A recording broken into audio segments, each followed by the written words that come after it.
Buenos días compañeros y maestro, nosotros somos del grupo 417 y el día de hoy les venimos a hablar sobre circuitos eléctricos.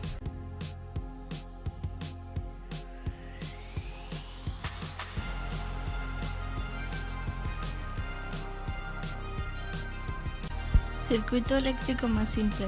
Para aprovechar la electricidad se requiere controlarla y convertirla en otra forma de energía. El medio físico para lograr la aplicación práctica de la electricidad es un circuito eléctrico. Los elementos básicos de un circuito eléctrico son la fuente de energía, los alambres de conexión y un receptor de carga. En los circuitos, la corriente eléctrica sale por la terminal negativa, pasa por los alambres de conexión y por la carga y luego regresa a la terminal positiva de la fuente. Diagramas. Un circuito sencillo se puede escribir con palabras, también se puede representar mediante fotografías o dibujos artísticos.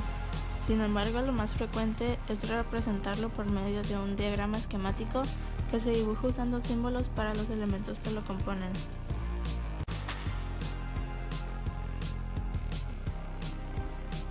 Pasos para representar un circuito eléctrico. Número 1. En la izquierda de la página, dibuja el símbolo correspondiente para la fuente de energía por la terminal positiva en la parte superior. Número 2. Dibuja un alambre saliendo de la terminal positiva. Cuando llegue a un receptor de carga, dibuja el símbolo correspondiente. Paso 3. Sigue una trayectoria hasta que las dos trayectorias de las corrientes se junten de nuevo.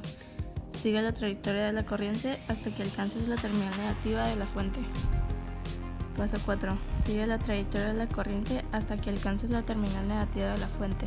Verifica que hayas incluido todos los receptores de carga y que las trayectorias estén completas para el paso de la corriente eléctrica. En la fuente de Fe no hay resistencia que se ponga al flujo de la corriente eléctrica. Sin embargo, en cada fuente de Fe hay una resistencia interna. Cuando una corriente fluye por un circuito hay una pérdida de energía a través de la carga externa y también hay una pérdida de energía debido a la resistencia interna de la Fe. Por consiguiente tenemos que el voltaje real entre las terminales de una fuente de Fe con una resistencia interna está dado por la expresión voltaje real es igual a Fe menos una corriente por resistencia interna. Puesto que el voltaje real entre las terminales es voltaje es igual a una corriente por una carga interna. Entonces, al despejar la variable I, obtenemos corriente por carga externa es igual a Fe menos corriente por resistencia interna. Corriente por carga externa más corriente por resistencia interna es igual a Fe. Corriente por carga externa más resistencia interna es igual a Fe. Luego tenemos que la corriente es igual a Fe entre resistencia total del circuito más resistencia interna.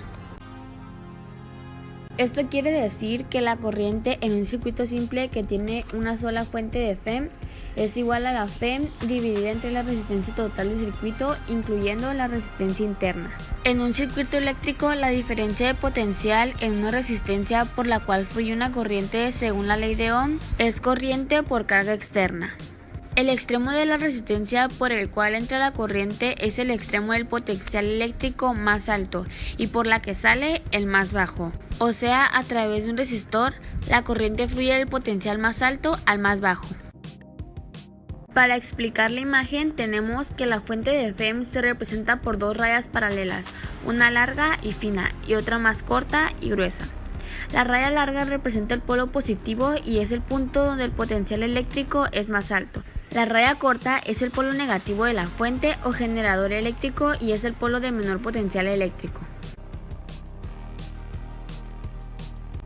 Entonces tenemos que la función del generador a fuente de Fe es suministrar energía a las cargas elevando su potencial para que puedan recorrer el circuito.